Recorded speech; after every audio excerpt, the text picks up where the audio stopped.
So how about we talk about emotional manipulation, child murder, and taboo sexuality?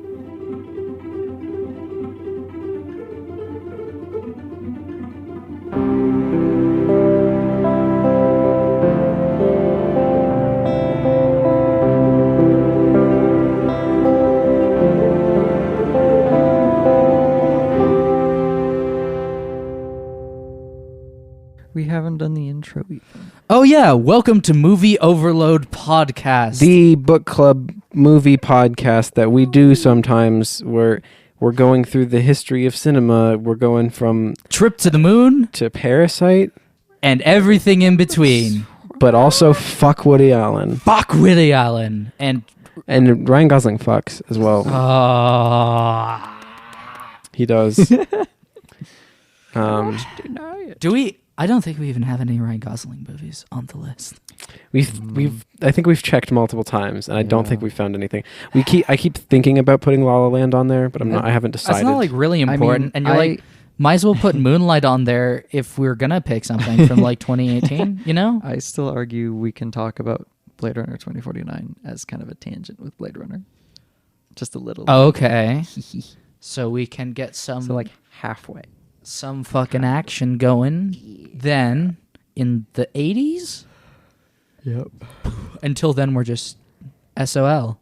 SOL, which stands for super olfactory lobes. Oh, super olfactory. and your smell lobes. is really good. So good. Power But like, also, it's a little disconcerting for people because you've developed lobes. Oh, I love your Whole luscious lobes. parts of my brain that are dedicated more to smell. I was in a production of Well, Pride something and like Prejudice. earlobe, but for your nose. Oh, I thought you meant like a lobe of the brain. I was like, isn't that- I think that's also a thing. Yeah. But I was just thinking you're growing earlobes on like the end of your nostrils, essentially. But you can smell better. That's wonderful. Anyway, I am salad grains, and you are.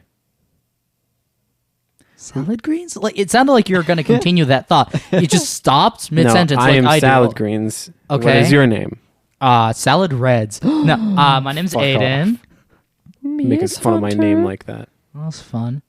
I'm sorry, Salad Greens. I don't- Okay, I hate being abused every week just because I happen to change my name a lot. Yeah, now you know what it feels like To be abused a lot? to be abused on the pod.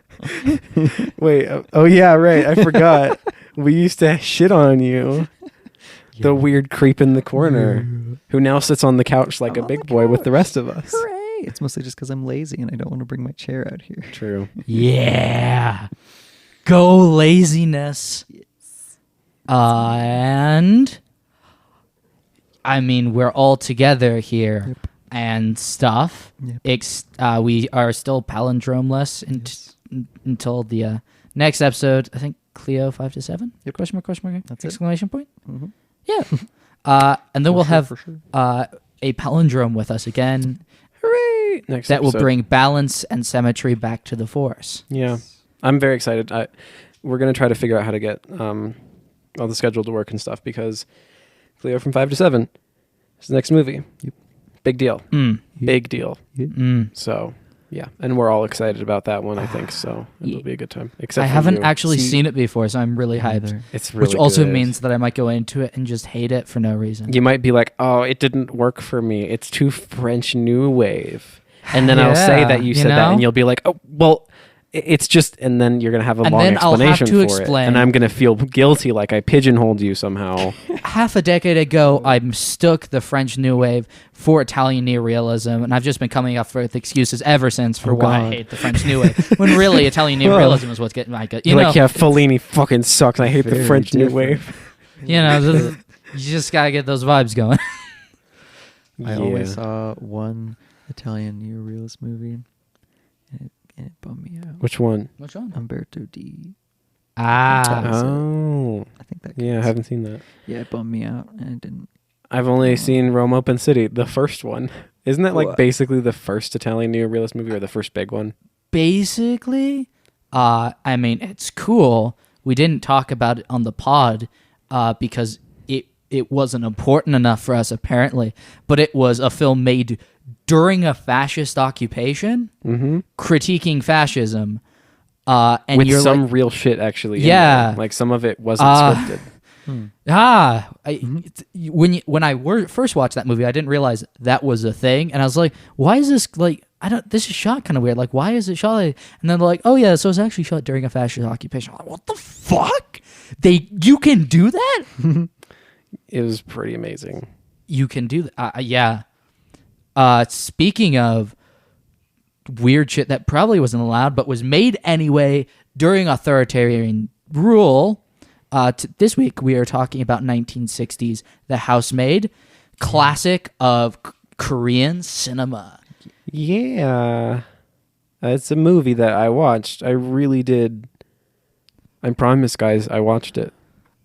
Also, I haven't. I totally know some. I could totally list off like plot points if you need that. Okay. I could say who. I could say maybe who directed it. I could honestly. I could So give while you a top 10 Tossing list. Salad looks through the Wikipedia page, Tossing Hunter, what did you think of the movie? Fuck. did you get your salad tossed? Shit. I didn't want this to come out on the pot. The tossed the salad? Also, like, Watch Yes, God, Yes. that's a Fun good movie. Yeah. It took me a second to remember like where my like brain was picking up on tossing the salad. That was it. Anyway. Salad greens. Salad greens. What did you think Sorry. of this movie, Hunter? It's a wild time. Yeah. It's Gotta love that ending. it was really weird.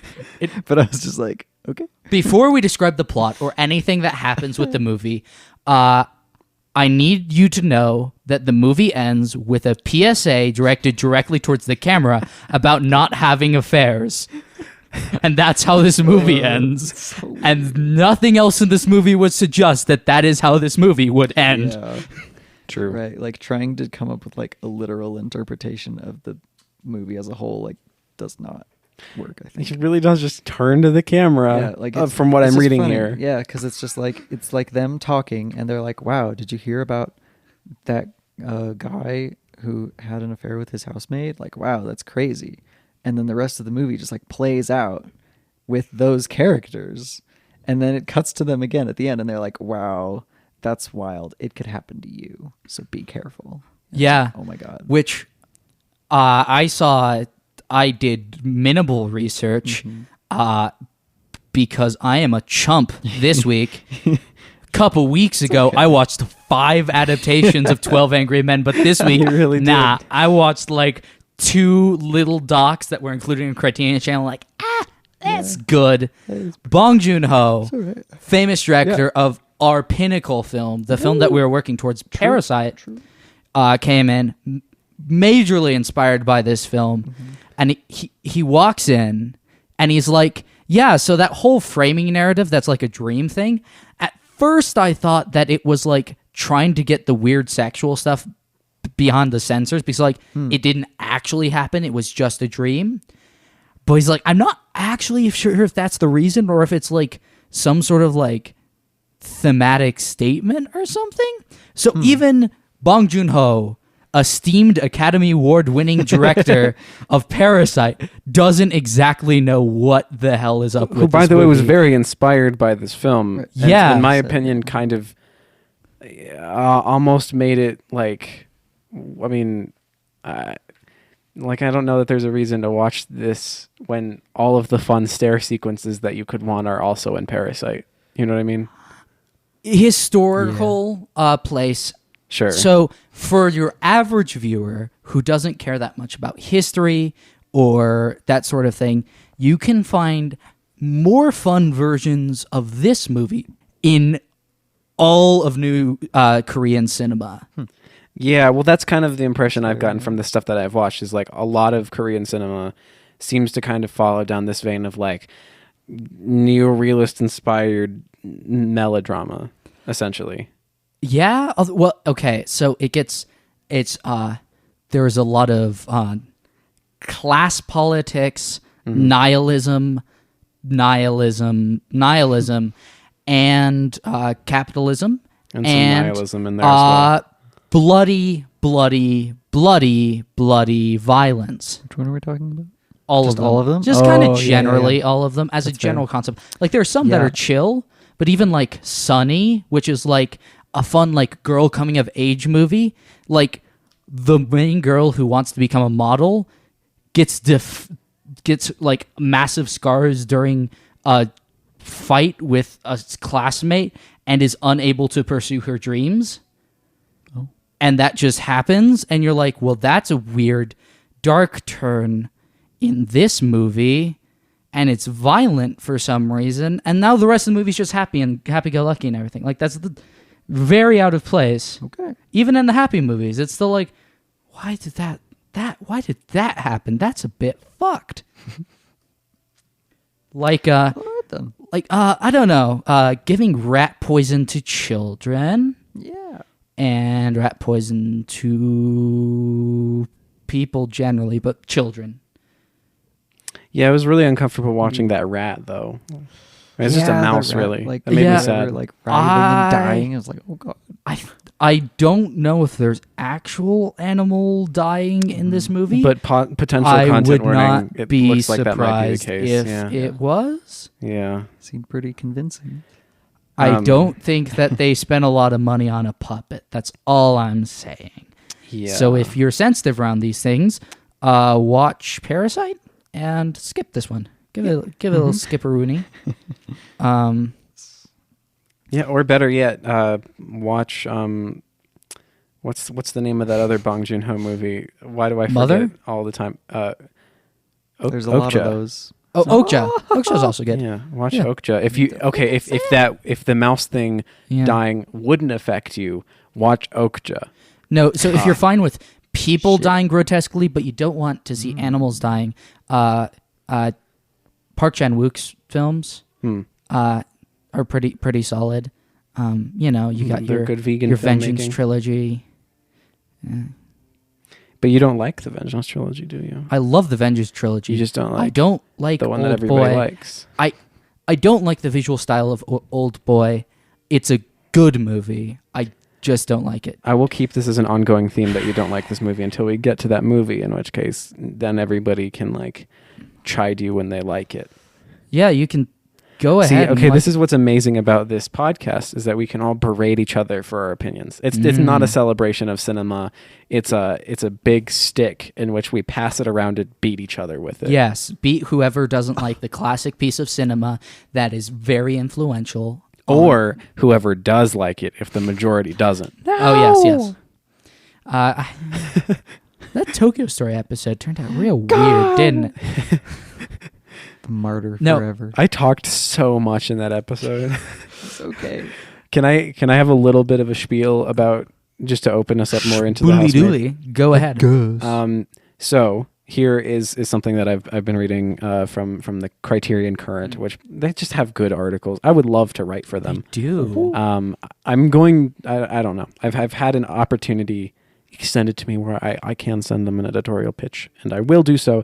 But I might have to just heavily I'll take what I have from my thesis and boil it down and make it short and send that to them as a pitch. So that's my goal. Nice. Hopefully that goes somewhere.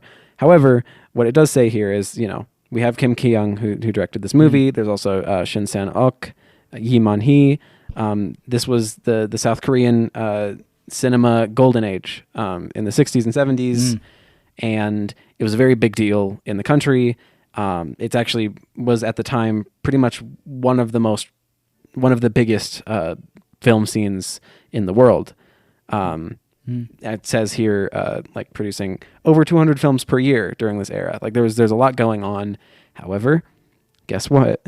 The same issue that we run into with Kurosawa and people is the separation of Eastern cinema from Western cinema, and in separating them, it leaves critics they only talk about Western cinema and they discard Eastern cinema as Eastern and then just don't say anything about it. Yeah. So this wave of cinema is basically still kind of unknown. It's not taught in a lot of film history classes. Almost all it's of these ignored. directors' films were lost. That's true as well. And The yeah. Housemaid was very nearly lost. It was very hard according to Martin Scorsese, for them to find prints to restore the movie for the Criterion Channel. Right, and you can see there's still seemingly missing bits. Yeah. the Frames here movie. and there that just Yeah, like sometimes it lost just to time. cuts weird. Yeah. And that's tragic, but like I think a lot of that is like the fact that, you know, your average French or Italian or American film, it still survives. It still exists, whatever. Yeah. But you have so many lost Japanese films, so many lost South Korean films, and these were big important films. These were influential, and they just got fucking ignored by the rest of the world, and that still pisses me off because I feel like there's so much more richness in a lot of these films. If we don't believe films are important, we don't take the time and effort to make sure that they're preserved. Right. And so, like, the big people out in the West that made sure that all the old Hollywood nonsense that we definitely still need around is still there. You can watch so much just random racist garbage or something from the 30s. It doesn't, like, there's a lot of shit in there that just isn't important. However, we don't have all of Ozu's films. Like, we have like 6 or 10 of his films have been lost. Like, that's bonkers. I mean, part of that was the war. Yeah. Right. I mean, I think it was specifically I think it was one of Toho's buildings or something like that was like bombed. So like they lost a lot of shit. So sure, stuff like that happens, but like interesting. I mean, I wonder who's bombing Japan. Well, yeah. It was a world war. It was indeed. Shit was fucky. Shit was fucky. I mean, this is a controversial take that just doesn't need to exist in our episode on The Housemaid, but I'm not sure how I feel about us dropping nukes. Yeah, not sure about it. Not sure I like it, actually. It is I'm sure it's complicated, but also when you kind of hear about how that happened, it was like, oh, okay, they're just like, we can't tell what we're bombing right now, just drop them anyway and come on back home. It's the sort of thing where it's like an impossibly fucked period of history that we just kind of accept and don't really think about the moral implications of, because we can't seem to rationalize the fact that we might have done something absolutely atrocious while also feeling that it was likely necessary. We in just some killed senses. So many more people Yeah. than we lost, right? But like we just murdered civilian populations and then went in and occupied the country and then forced westernization upon them and censored all of their films and did all this other stuff, using that as sort of trying to understand quote unquote the Japanese mind in order to say, well, okay, here's the thing. This is our justification. They're so nationalistic in the way that the Eastern mind works, which is super fucking racist. It works in such a way that really that was our only option. They never would have stopped fighting if we hadn't done this. And so it was this sort of retroactive, like not only did we murder you, but then we occupied you and then kind of made up racist shit about how to justify what we did. And bringing that into like the realm of Korea. Like so much of the history of modern Korea has been affected by American intervention. True. With the Korean War. And also, to be fair, I guess Japanese intervention. Yeah. Yeah. And massive like anti-communist sentiment and horrific things done in the name of stopping communism from spreading. Right. Yeah. Like one of the things about the period in which this film came out was that it was a authoritarian dictatorship. And there were a lot of strict restrictions around a lot of things. One thing that Bong Joon-ho brought up in his video was that the length of women's skirts was federally like mandated. Like you had boarding school like clothing guidelines imposed on a national scale. Damn. And something like this coming out, which is very open about female sexuality and about like allowing women to be sexual and that sort of relationship and everything there was very impactful. Well, yeah, that's what it says here, is that like the way that they were so like subversive and challenging and, you know, etc. It was so like beloved by the culture at the time that the military censorship, like they couldn't really censor it. They couldn't get away with that, which is, I mean, to me, that from the small amount that I know of Korean history, it really does seem like there's just so much weight and power behind like individual people and like the collective people as well, that like they really do, they and throughout history have made significant change in their country, and things have really drastically changed just because of the people. I mean, if you want to see some tragic and meaningful examples of that, I really do recommend watching what I guess we ended up realizing was sort of a historical narrative of A Taxi Driver, which is, I think it's on Hulu right now. Yeah. Song Kang-ho from Parasite. Really good, really hard to watch, but yeah, this dictatorship that they're living under, which, you know, to an extent America ends up being fine with as long as it's not communist, is sort of our or even socialist, has been kind of the American ideal, is we'll install any kind of dictatorship as long as it's a dictatorship that, you know, maybe we can have some control over and isn't socialist. So, you know, America's fine with this shit to an extent, but this is something these people have to deal with. And I don't know. I just think there's something very incredibly powerful about like this kind of art being able to be made under that kind of thing because the people were behind it enough. Yeah. You know? Yeah. Well, and I have some mixed feelings about like what's going on in the film, because from like looking back on a modern perspective, you're like, the basic plot is a man who is a music teacher at a factory is given a love letter by a girl, one of the girls he's teaching, and he's married, and he brings it to the supervisors and gets her fired. And her friend comes over to his house, and he's selling piano lessons to help them make some more money for their moving into a new house that's being built up.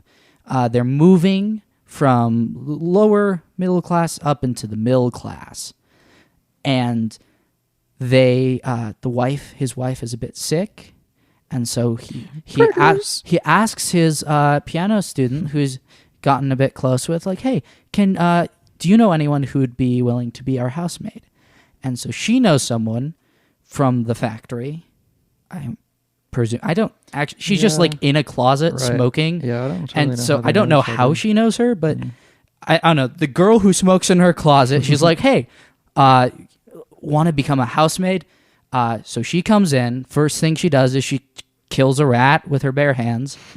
And the family's like, this is a bit weird, but chill. And then the husband sends the wife off away for a long weekend. The piano student hits on the... so the girl he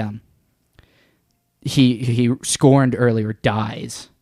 And the piano student reveals that she was actually the one who told her friend to send the letter because she was into him. Bum, bum, bum. Want.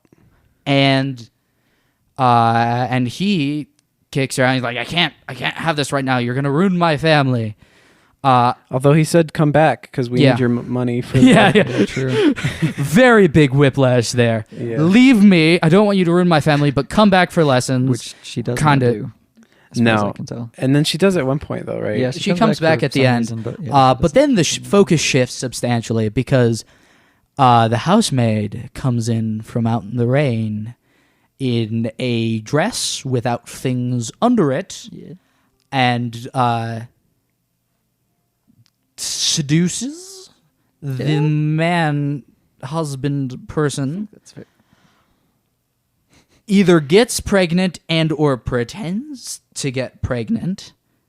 She's legitimately pregnant, it feels like. Because then there's the time skip of like 3 months they said or something, and she's like having sick. She's like getting sick. So I couldn't tell if I think that's the thing. So the housemaid is an extremely manipulative, vindictive individual who is trying to gain complete control over this family's life and destroy their existence. Yeah. She is a malevolent force of extreme manipulative powers, and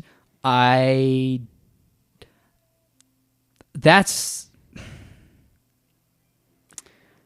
Yeah, I don't know. It just becomes this sort of weird mishmash of just like everyone in the movie making bad choices.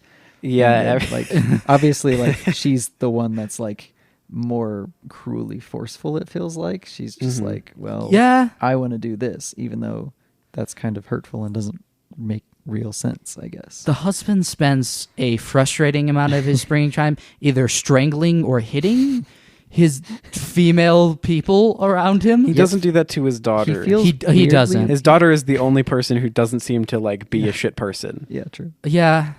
He feels like weirdly passive though.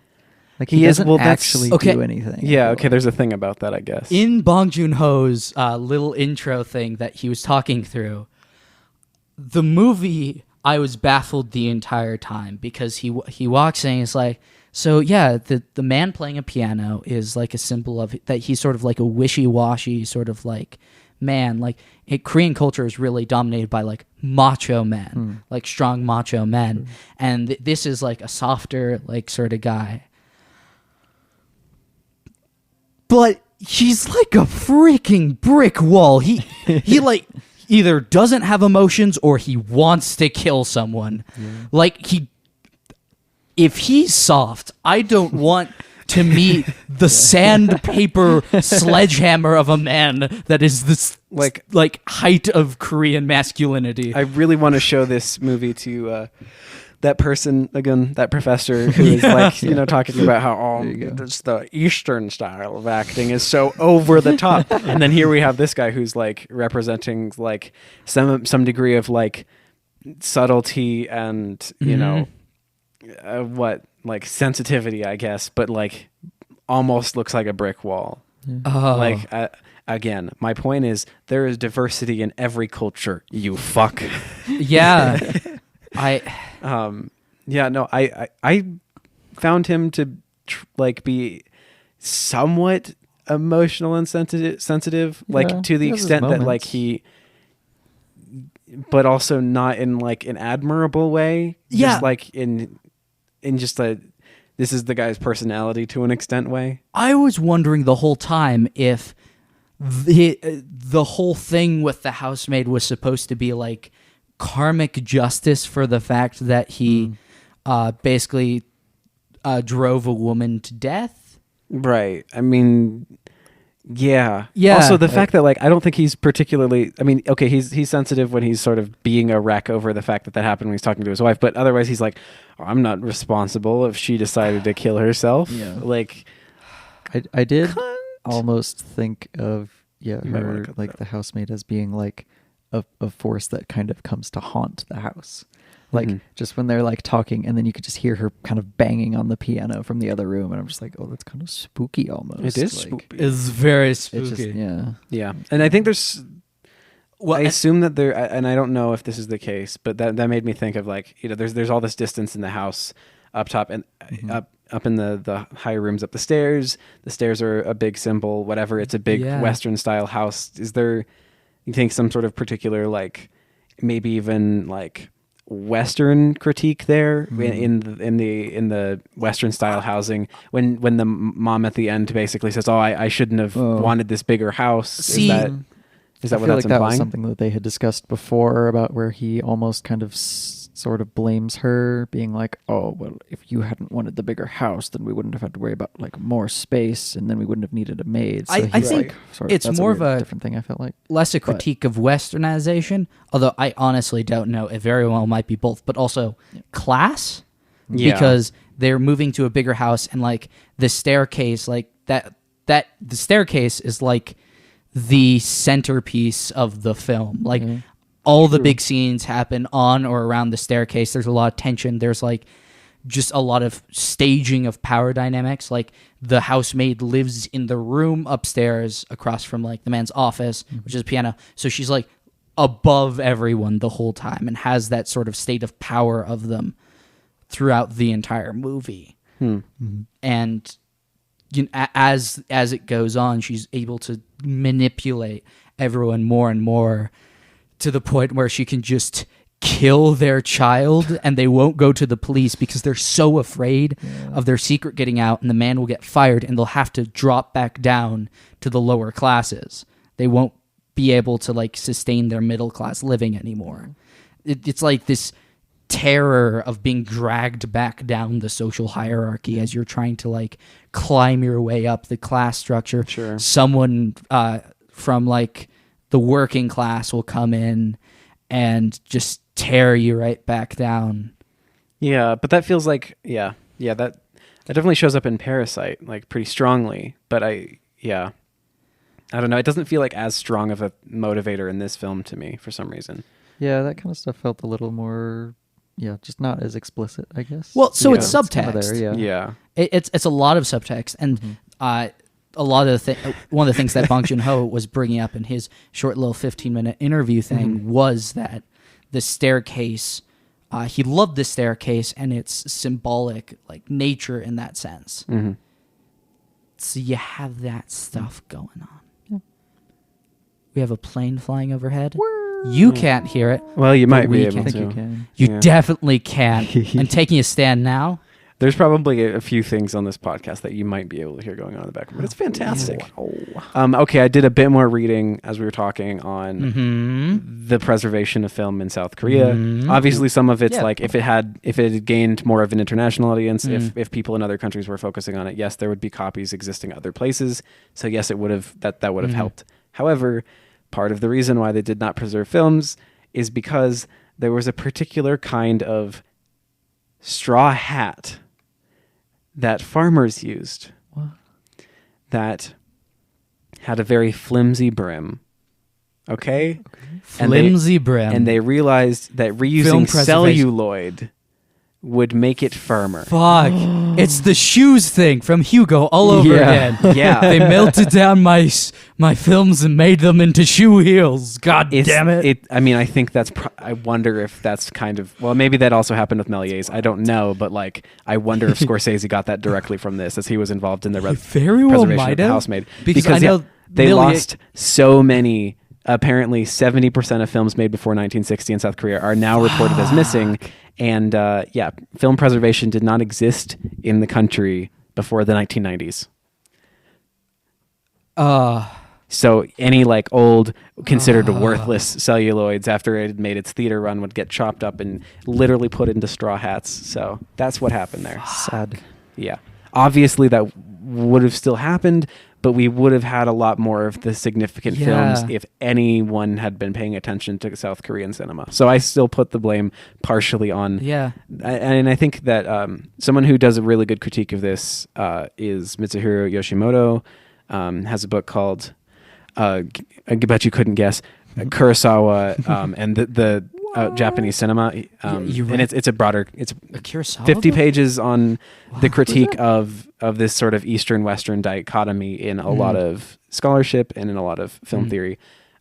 Specifically, obviously talking about through the lens of Japanese cinema being very instrumental in actually the creation of film theory. A lot of Kurosawa's films, a lot of other films were very key to really figuring out what this medium is, yet they were often ignored and expelled and considered, Eastern. And then, obviously Western films just continue to exist. So I still put the blame partially on the Western critics, on the people that I was, having such a good time with last episode, Truffaut and all of these people who were involved in this kind of. It's almost like you have to reconcile your love for the French New Wave and your knowledge that their ideas fucked us so hard. Some ways.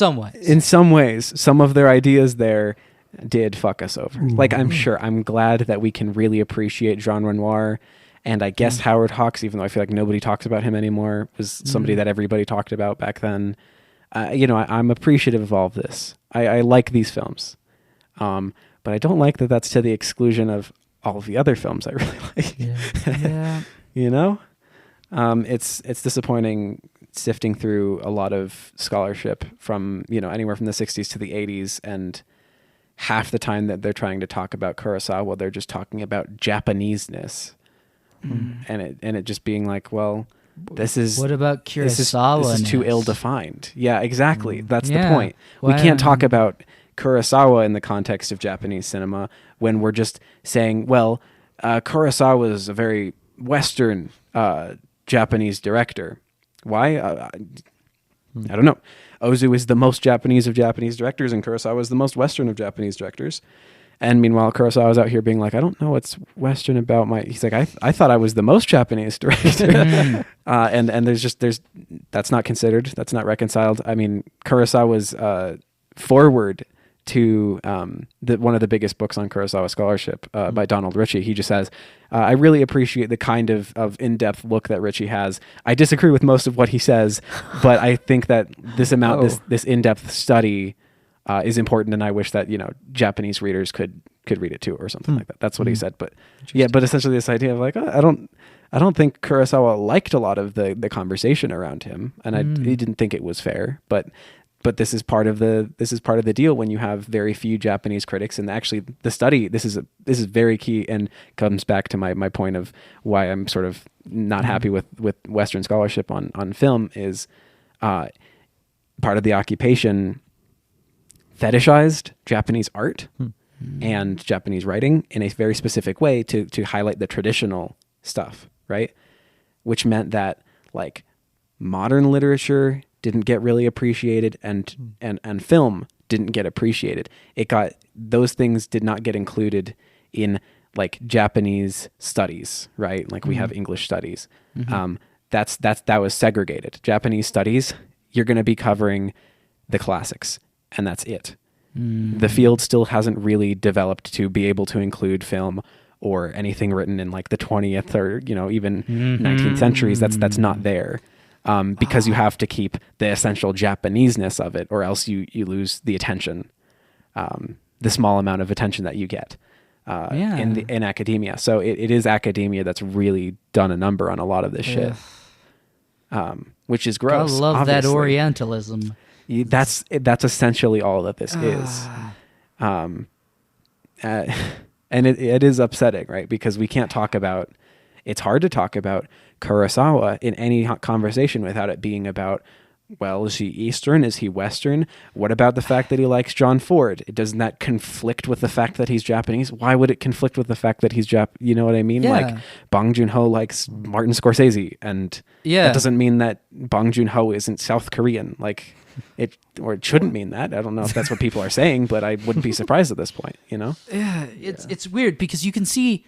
There are a lot of influences on New Korean cinema or the South Korean New Wave. It's had a number of different names.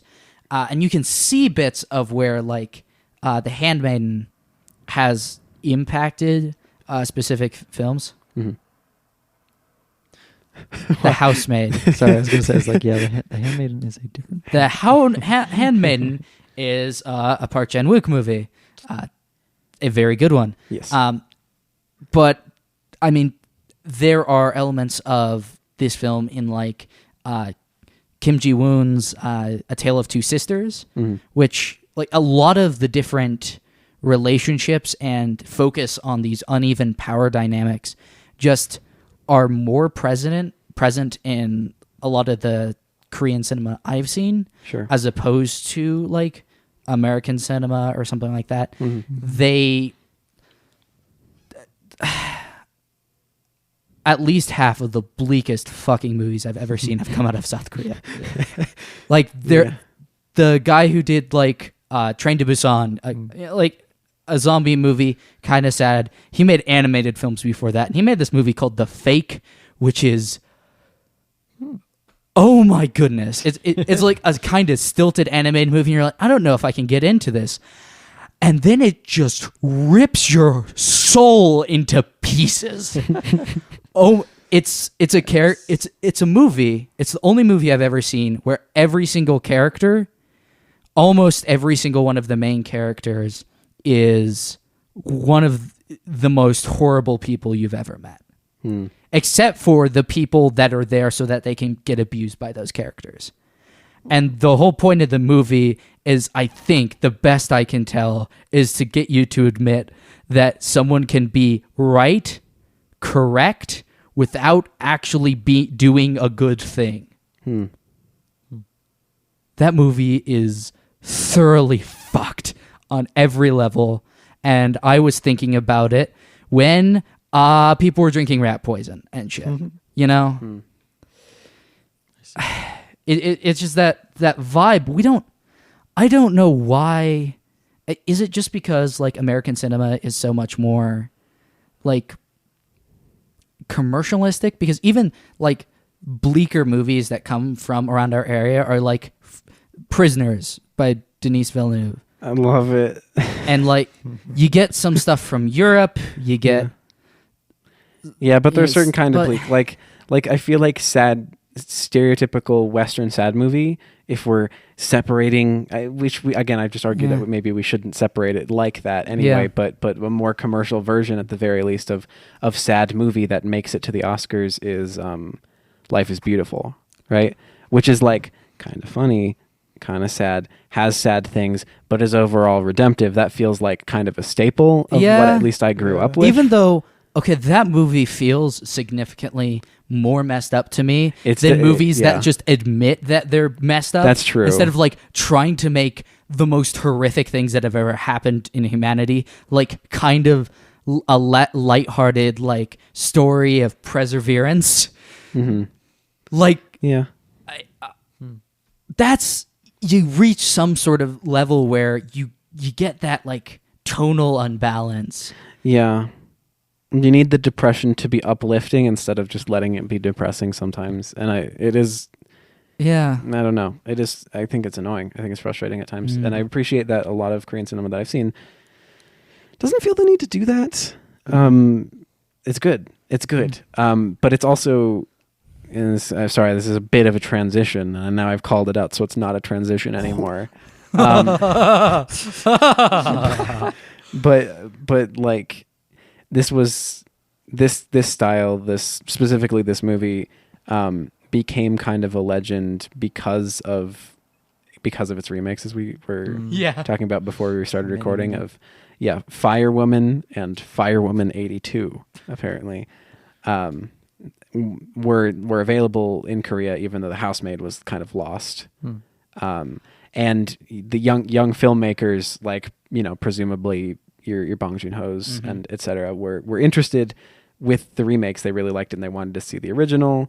Eventually in 1997, this became a reality. People could watch it and they were really into it. And then eventually, you know, the English Prince, whatever, it became a thing. It became kind of in vogue at different like film festivals to show this movie. And then that's kind of how it grew. I can't remember how that connected to what you were saying, but it definitely did in my brain. Yeah. So Sure. No, and transition from that, this movie has some sexy tracking shots, baby.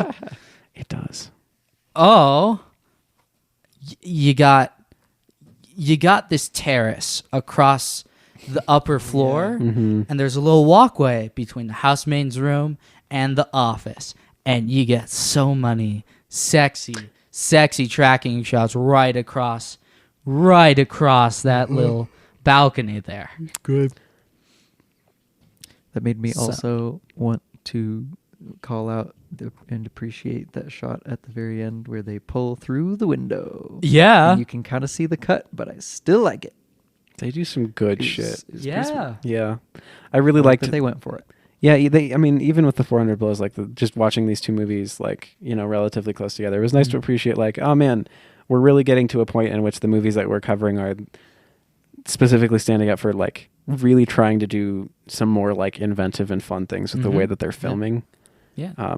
Which is kind of my shit, you know. I don't It's cool. really like I mean, I don't want to spend my entire time ragging on Hollywood movies, but, like, feel like 12 Angry Men stands out in the way that it's shot, but most other ones, especially ones that we've covered, like, you know, Star is Born, etc., like, they just kind of move. They just kind of are what they are, and it's not very particularly exciting. Obviously, you could argue that, like, the sepia to color of Wizard of Oz is exciting, Yeah. but it's not filmed in a particularly pleasant way to me, in my opinion. They do some cool stuff, like because they couldn't actually transition, they just painted her sepia. That's fun. No, okay, that's the specific fun. scene that I was thinking of that felt like it was meaningful and cool.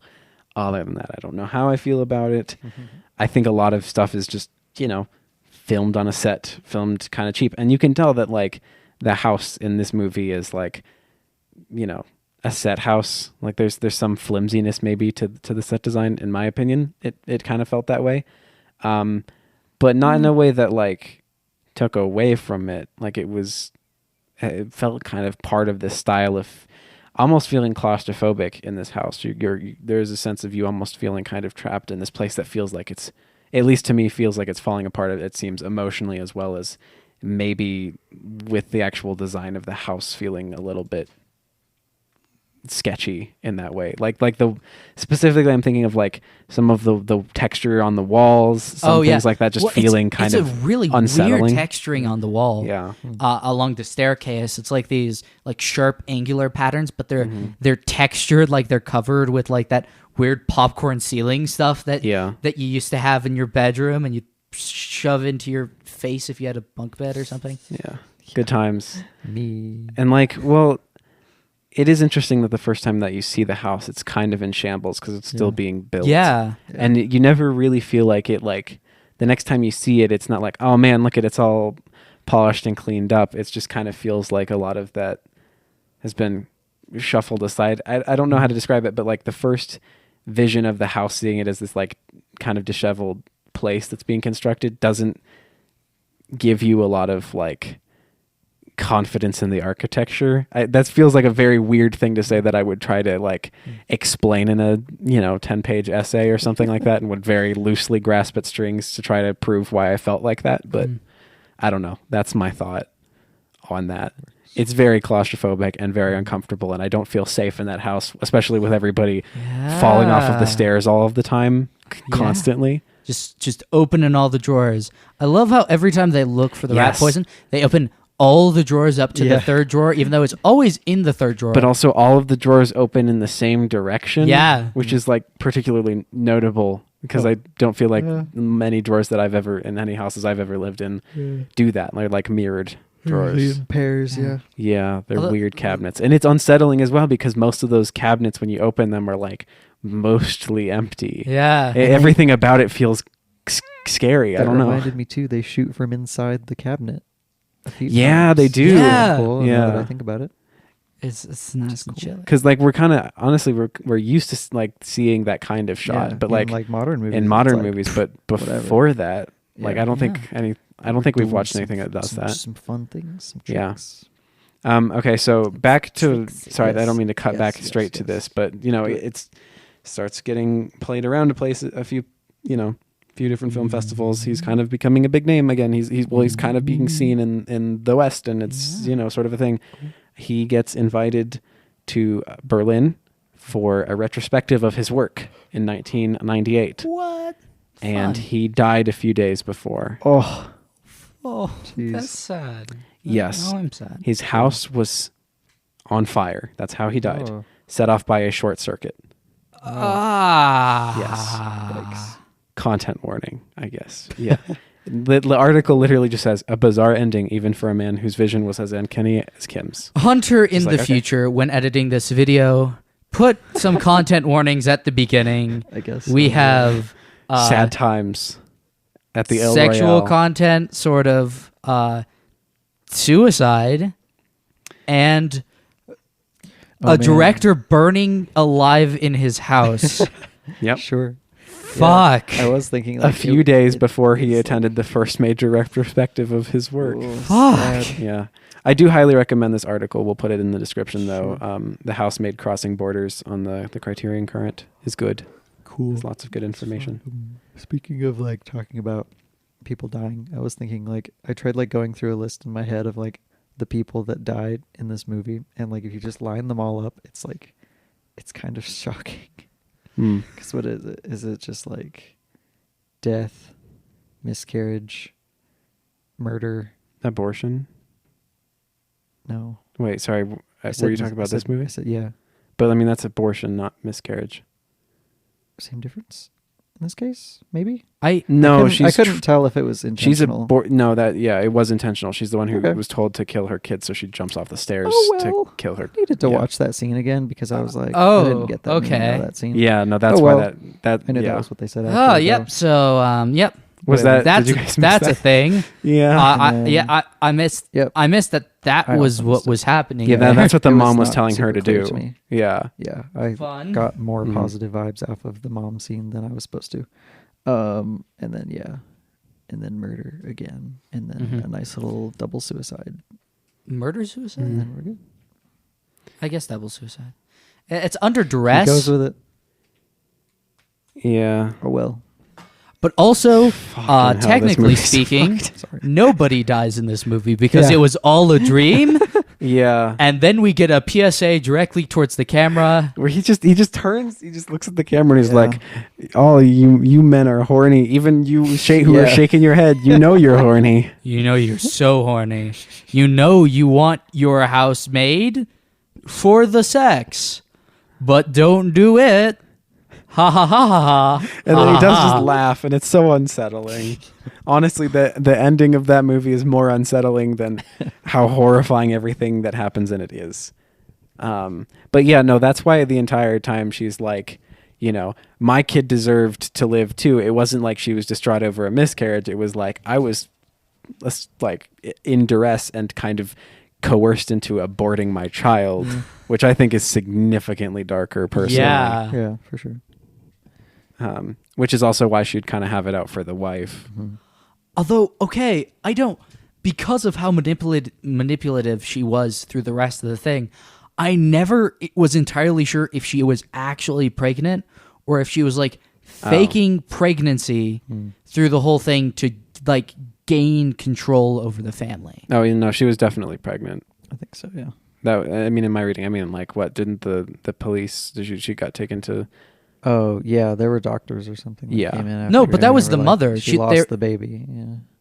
Oh. Somebody else confirms that she lost. Yeah, the baby. Oh. yeah. No, I think it was Okay. confirmed in the context of the film. Yeah. Yeah. Anyway, so this movie's a lot. Also, a squirrel dies off screen. A Yeah, pet squirrel. true. Oh, I think. forgot the squirrel died. Yeah, I know. How did it die again? Well, Don't so think she the said. girl said that my squirrel's dead, and it's implied that the housemaid poisoned it with rat poison. Yes. Oh, The poison. tragic. Poison for the rat. A lot of It wasn't people a drinking rat. rat poison. It's rat poison. It's enough No, to but say. they keep, I think I it's don't funny in the want rat movie, poison They in keep my thinking house. that the squirrel is a rat, and then it's a squirrel, which is the funny bit. But it's also not a squirrel. It looks like a chipmunk to me. It's probably like a ground squirrel. Oh yeah. Yeah. Wait, well, aren't ground squirrels big though, or are they small? no, that they're varying sizes. It's just Oh, that their okay. tails are small. You're the Boy Scout, I guess. You would know. Yeah, it looks a bit like a golden mantle ground squirrel, but it isn't because I don't think those are native to Korea. Well, We who don't knows? really know what Korean wildlife looks like. We don't really know what Korean cinema looks like. We don't know what Korea looks like. We could have been giving Honestly, those are. grotesquely misinformed information through this entire Hey, podcast. I mean, I trust some of my sources, but I also don't know everything. And also, I don't know if my sources know everything. And also, once again, we must acknowledge that borders are social constructs. yeah, but there are differences in culture. There are that- differences in culture, and yes. nuances that we need to understand. But, like, what is Korean wildlife? Wildlife native to Korea? yeah. A social construct? I mean, Geography.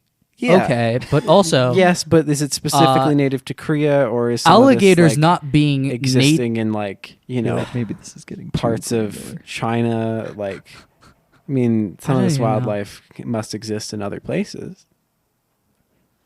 This Yeah. is you can Well, cut we this know out. there You are can cut this squirrels out. in I Korea have no idea why I because wanted to there's go a off on this. squirrel in Korea in this movie, I and don't the know. father gives it to his daughter. Well, he says it's a squirrel, but is that translated from something else? Is that trying to make it for the Western audience? Oh, here's a similar enough animal.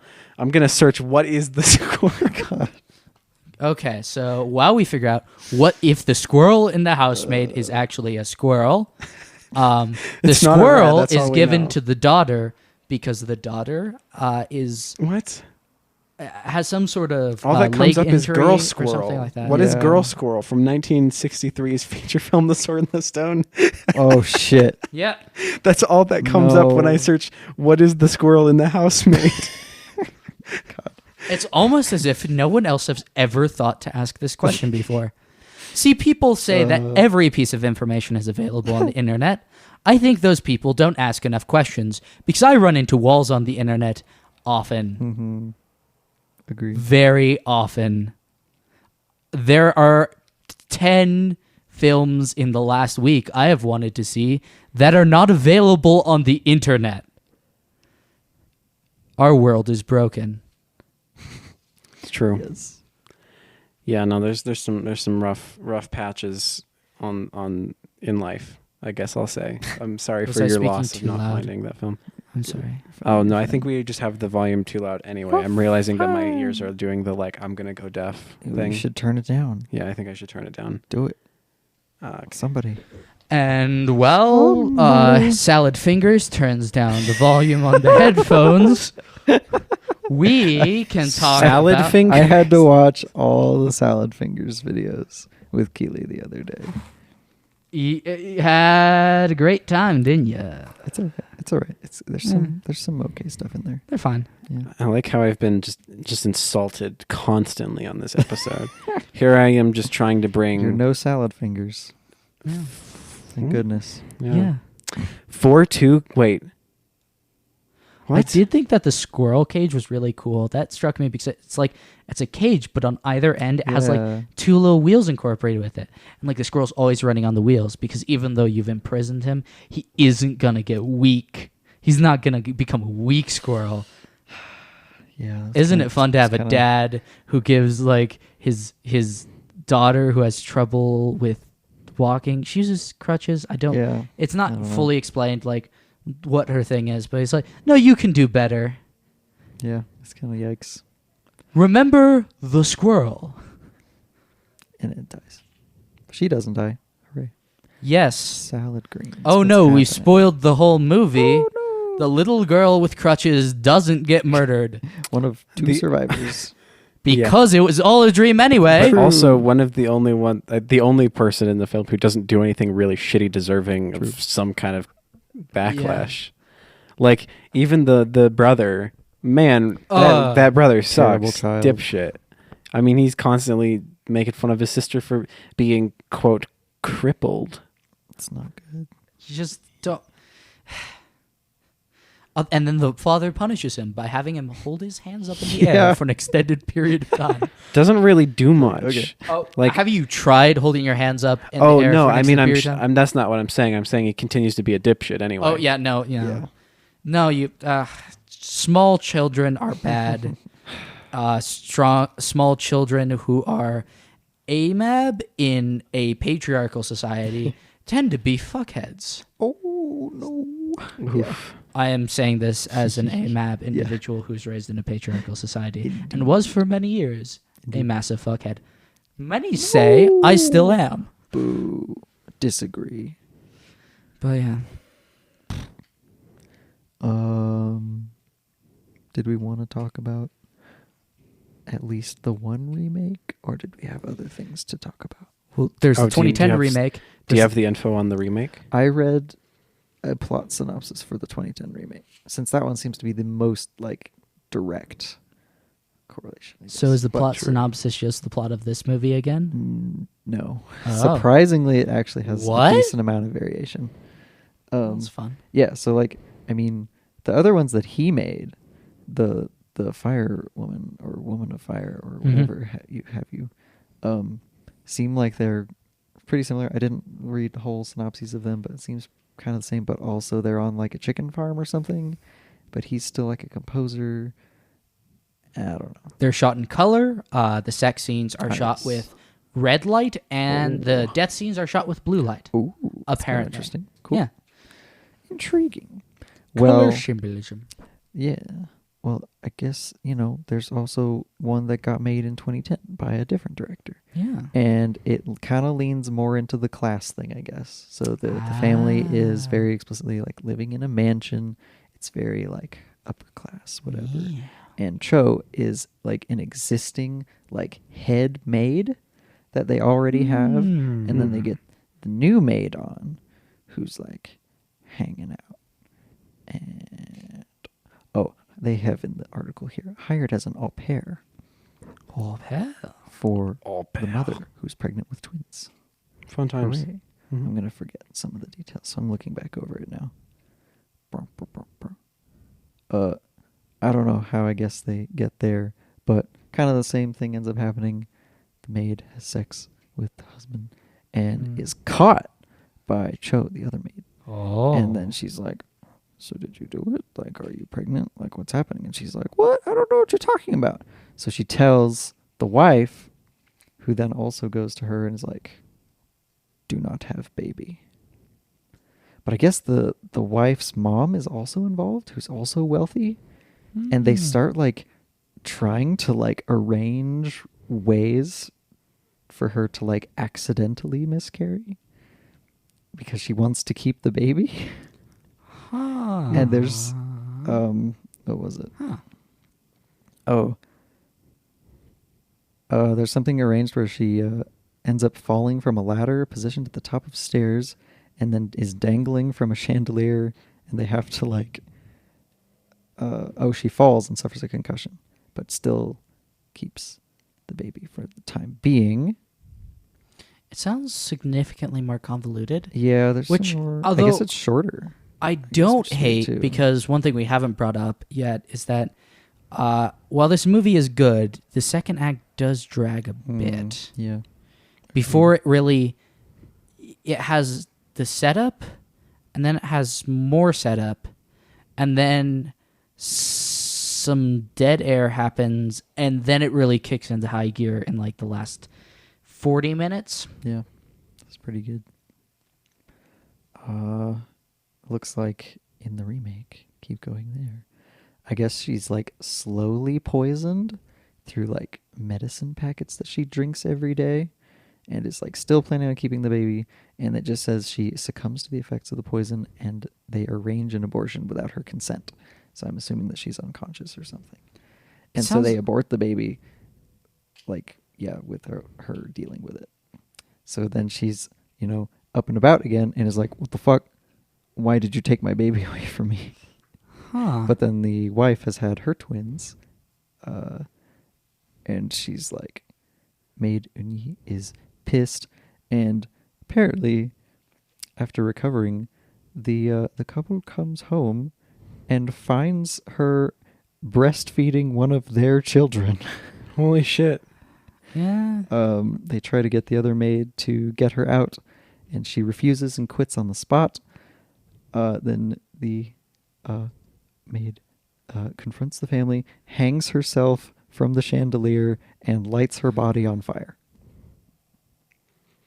So it's a very that's different movie. Yes. And then this Sounds just says interesting. the final scene depicts the family outdoors in the snow, celebrating the daughter's birthday, all speaking English. And they sing happy birthday. And they give her a glass of champagne.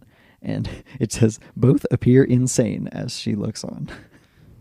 So, anyway, kind of different. Huh.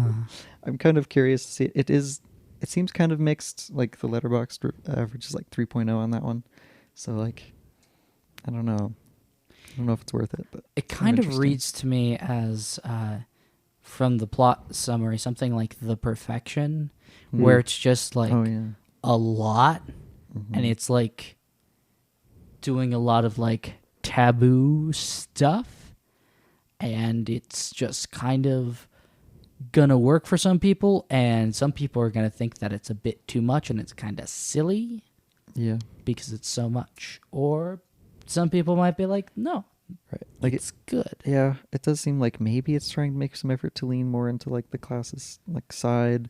Like it kind of takes at least some of the blame off of the housemaid. Like she's not seeming like an antagonistic force throughout the whole thing from what I Yeah. gather, except for just, the bit of the affair in general. But like, I don't know. It's doing some weird different stuff, I guess. It moves away from like the woman scorned Yeah. tentrist femme fatale Yeah, for sure. angle that the 1960 version was going for. Right. It's like she did, they do a bad thing, but then it's just like, yeah, everyone else like harassing her, and then, until she loses her baby because of them, and then her kind of taking revenge, I guess. Yeah, Yeah. but not really, I guess. I don't know. It's hard to tell without actually having seen the movie, I guess. Whatever. I was looking around. I don't actually know where Yeah. to watch it. I don't know either. As with a lot of movies that are not from English-speaking countries, it's harder to find. True. In America, at least. Mm-hmm. Yeah. Yeah. Anyway, I don't know what else to. I think we've. How long are we running here? probably up there. 7 hours, 42 minutes, 3 seconds, 4 seconds, 5 seconds. Yeah, we're about wrap up time, I think. I don't think I have any more details. Do you guys? I don't think so. Where does this fall Trying to for you think. on the enjoyment level? I guess in comparison to other stuff that we've covered.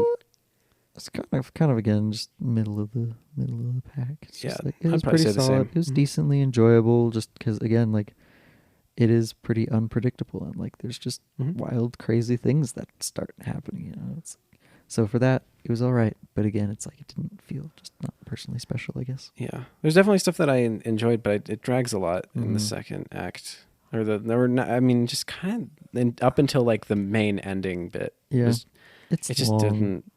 for sure. Yeah, you could have probably cut 20 minutes out of it, IMO, Mm-hmm. but I don't know anything. My feeling of this movie, Mm-hmm. stepping on someone's shoes, no socks. Ooh. Someone's shoes. That's a shot in this movie. Oh yeah. Oh yeah. Yeah, not a fan. She takes off her dress Mm-hmm. and steps on his shoes with no socks, and then clasps her hand behind his back. Then lightning strikes a tree to imply the sex. That's a detail only Tarantino would remember. What? The socks thing. I didn't remember until you. No socks. I just remember watching that scene, and then when she like slips her shirt or dress or whatever off, and then that's the moment where he seems to like, he's like, no, I'm not going to. Oh. And I was like, oh no. Yeah. Another man falls to the boobies. He reaches for it to grab her, and then she just pins his hand under like, her, he's her totally arm. touching there. Okay, you guys took out different things from that scene. I was just like focusing on what the fuck, how did they make the lightning look so good? Yeah. That's all I thought about. That's good. But okay. I have silly thoughts. I have the stick out. Stop being horny. Bunk. Horny deal. Yeah. I wasn't the horny one. He was. This is well within my area of horny, kind of distressing movies. That's your genre, but somehow Woman in the Dunes didn't work for you. Never lived that one down. I get the feeling that that's one of those movies that you just have to sit with until it works with you, and I didn't give it enough time. Oh, you didn't watch it all the way through? No, because I sometimes can't watch anything, and that was one of those movies that I put on in sequence with 5 other movies, so I only watched the first 15 minutes of. Okay, I was under the impression you just didn't like it. Okay. No, I just haven't had the vibe for it yet. Gotcha. Okay. I still have the Criterion DVD sitting on top of my old CRT television with my multi-region DVD player. Yes. Awesome. Yes. Where I watch all my I love it. non-region DVDs. Yeah. Beautiful. Heck yeah. Wonderful. Marvelous. Amazing. Fantastic. Middle of the road, good time movie that I appreciated. Fun for the whole family. It is. If your family is 18 years or older and have not suffered any physical or psychological abuse issues that might be triggered by watching something like this. I guess so. Yeah, it's hard to watch. Yeah, sometimes. Yeah. Yeah. There's some wild stuff. I was gonna say it's sort of a Staircase abortion. Yeah. Well, it's kind of a forerunner of perhaps movies we like more. Indeed. Oh, for sure. For sure. Movies, for sure. So. Although I did find myself thinking about this in light of like something like Sunset Boulevard and being like, oh, there's some similarities there. And this might be a surprising instance of which, not a big fan of like. I don't think Sunset Boulevard really wows me with the way it's shot or anything like that. But like, man, does the like super noir epicness of that movie just like really vibe with me? Yeah. I don't know. I think I might like that one more, even though they're obviously very different films. But I like what The Housemaid inspired more. Yeah. Yep. Check out So- the ranking list to see the result. Woo! And I think we probably have those linked on our websites. Maybe we don't. Probably by the time this comes out. MovieOverloadPod.com. You can find us also on Twitter, MovieOverload _ MovieOverloadPod, I think, on Instagram. We got, just all the links on the things. We're on Anchor, so we're on all of your different podcast streaming services. We're on YouTube, and we're on Patreon. Thank you to our one and only best friend in the universe, who I think probably is the reason why Gravity still works. Probably. Probably did something like that. Thank you to Silas. We love you. And if by some miracle some other patron has come on between the time when we recorded this episode, We're recording while you're listening to it. and when you are listening to it, Right in now. that span of millilite sex of things, True. we are sorry we haven't gotten around to you yet. But we will. We will. Just you wait a half a second. And if you'd like a shout out, Oh, wait, let me check the Patreon just let us real shout quick. out. You're gonna log on. You're gonna see we now have 300 patrons. We're gonna have to. Oh shout my out their gosh! name. Thank you to Mindy, Stevenson, Mindy Stevenson. What? don't believe is you. that a person? I don't. MindyStevenson.com. I don't believe you. 100 days, Mindy Stevenson. Oh, we don't need Dan Harmon energy going on here. We don't need that. All right, I'm done. Oh boy. I'm done. Okay. Thank you for Go. listening. Get out of here. Go watch movies. As we say at the end of every episode of the movie, you could just say that all men are beasts. I wasn't going to say that. I was going to say my favorite line. Oh, dang What it. is your favorite? I like mine better. Yours is better. It is. Well, yeah. I was going to say, I like it when he said, "Come on, my boy."